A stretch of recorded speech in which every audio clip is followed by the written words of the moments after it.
Right, we're now going to look at fitting the oil pump drive and the engine sprocket and the shock absorber sprocket to the primary chain case.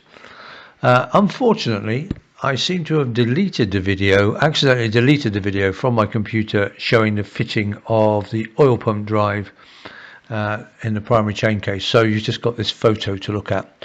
The good news is that it's a very straightforward process. So there are 3 sprockets. The 2 on the left simply slide on.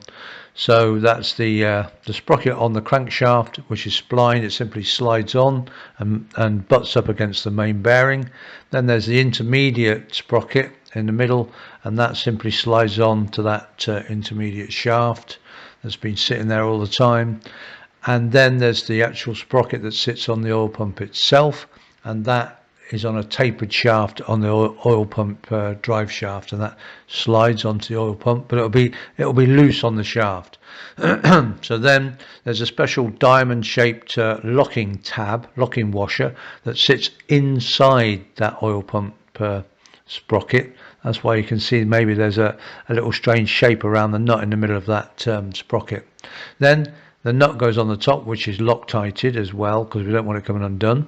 And then we tighten that nut up on the sprocket on the oil pump, and in doing that, that draws it tight onto the shaft and locks the drive sprocket onto the oil pump shaft. Because the oil pump is now locked to the crankshaft via the various sprockets, you can now do that nut up really tightly.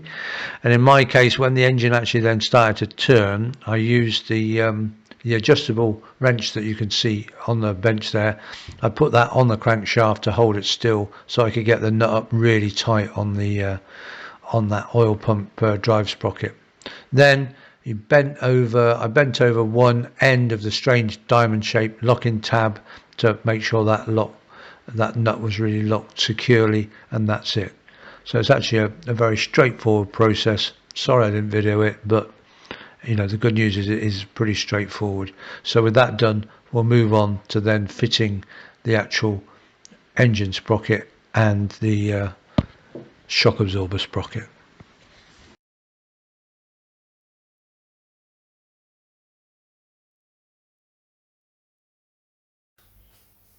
Right, putting the primary chain on. So this is a standard T150 triplex chain. Just introduce the clutch first if we can. There we go. Just start getting it on the clutch shaft, and then that's it. It starts going on the engine shaft. And once it's on both shafts, there we go, on it goes. And that's basically in position. Then we need to fit the 2 nuts, which we'll do now. The tension, I'm happy with the tension. I have heard on some of these conversions that it can be really, really tight. And that's just a nice tension, so I'm happy. I've heard that they're almost like violin tight sometimes, but that seems really good, so I'm happy with that. Of course, I haven't tightened the nuts up yet, but I don't think that'll make much difference. Right, I'm getting ready to put the nuts on the shock absorber unit and then on the engine sprocket to tighten them up. And this is the nut off the shock absorber unit, and that's got an oil seal in it that goes over the clutch pull rod to try and stop oil going down the pull rod and getting into the clutch. And this is the old seal and this is the new seal. The main thing that I've just realised to notice about this is that someone's put the oil seal in backwards. Okay, you can see that the closed side is facing us and the open side is downwards. Now you always have the open side to the oil. Now I'll just come back over here. So that nut is going on this clutch pull rod here and going up against there, and the idea is that oil seal is to stop oil going down this clutch pull rod here down through the centre of the shock absorber and getting into the clutch behind here. So of course when you think about it, the open side is always to the oil, so the open side needs to face us to stop the oil going down into the clutch. And what someone's done, they've fitted the oil seal it might look like it should go that way. They fit it backwards with the closed side facing us to stop oil coming this way, when of course there is no oil. So I know it looks a bit strange, and that's obviously what someone's thought. That's the way it looks like it should go, with the closed side, but it doesn't. It goes in that way round. Okay, so that probably wasn't working too well. So I'm going to take this oil seal out, put the new one in the right way round, and then we'll put them on and tighten them up. Right, so I'm getting ready now to put the nut on the end of the shock absorber. Now this nut has got that oil seal in that I've now put in, the new one, and I've put in the right way round, and I'm going to be putting some oil on it, which I shall do now.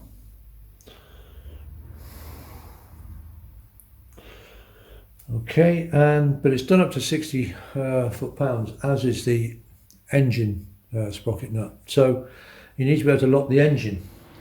Now, fortunately, an enthusiast, Andy Preece, he's come up with this fantastic system of locking the primary chain. So you get these. This is one from a T160, and they fit in between the teeth of the engine sprocket and the chain wheel, and lock everything completely solid. So there's no problem at all with doing those nuts up, or obviously removing them, which is brilliant. Otherwise you're using bits of wood and that's stuck, which is never ideal. This is actually one for a T160, which has got that loop in there to miss the shaft for the gear change, but we haven't fitted ours yet, so that's why it's unnecessary. But obviously when you're undoing the nuts, that shaft's in there or whatever, then you can that's what that dip's for. But anyway, so it's all locked up. Now the other problem with this is it's done up to, apart from having an oil seal in it, and it's done up to 60 foot-pounds, is there's no lock tab. You can't put a lock tab on because the whole thing is revolving, so there's nothing to lock it onto. So therefore we use copious amounts of Loctite. Okay, now there is a spacer that goes at the back.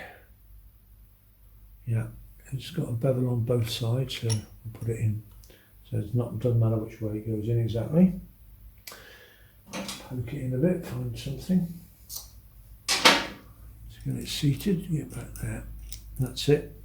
So I can put even more Loctite on, because I don't want this nut coming undone. Okay, and then what I've done is I've put masking tape around the threads of the pull rod, so that when I push this on with the oil seal on, the threads aren't going to damage the oil seal.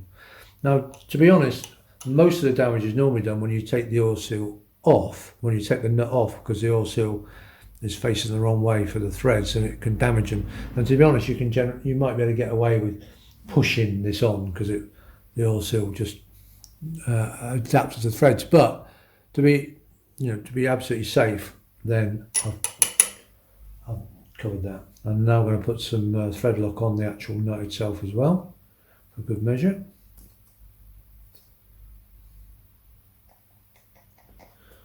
There we go.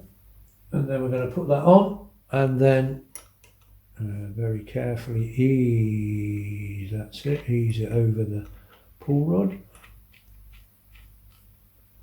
And then that's it. Then that section isn't threaded, so that's fine. And then we've got the torque wrench, which is for 60 foot-pounds.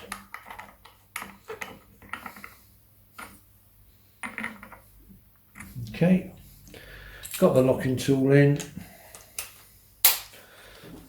and we've got a deep socket so that it goes over the end of the pull rod.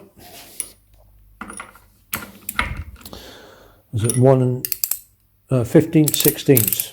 It's a very handy socket to have generally for a Trident, 15/16 deep socket. There's quite a few nuts that are 15/16. There we go. Easy peasy, done up to 60 foot-pounds. With the locking tool, it's very straightforward. So what I'm going to do now is I'm going to put the lock tab on the engine sprocket, put the engine nut, the nut on there, and do that one up to 60 foot-pounds as well. Okay, and having done up the shock absorber nut to 60 foot-pounds torque, we're now going to do up the engine nut also to 60 foot-pounds torque. So we've got a lock washer, tab washer on at the back, plus as always a good idea to put some sealant on Loctite on there. I'll just I think I mentioned this before, but I'll just show you this. That is the mark where obviously in the past at some point the nut has come loose, and that's just left that. Now I did once have a bike where the owner, that was me, didn't lock that nut up properly, and it actually cracked the casing, and in the end I had to buy a new casing just because I hadn't locked that nut properly. I'd reused the old lock tab, the normal thing. It was back in the day. I was young and foolish. There's no excuse for it these days, but they're lucky to get away with that. Like I said, when it happened to mine, it actually cracked the casing, and I had to buy a whole new casing on my T140 at the time, and it wasn't cheap.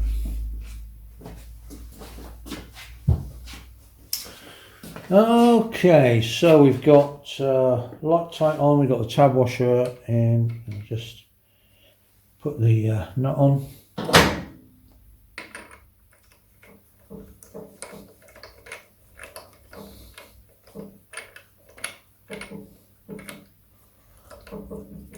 Got the locking tool still in place. Same 60 foot-pounds, same as the shock absorber nut. Just check that on my. Yep. Okay, and that's, as ever, I put the camera in the wrong place. I don't know if you can see that. I'm probably covering the camera, but never mind.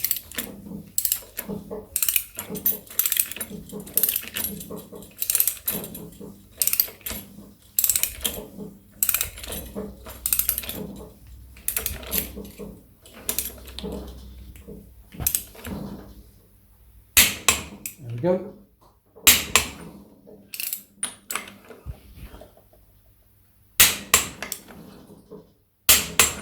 Good.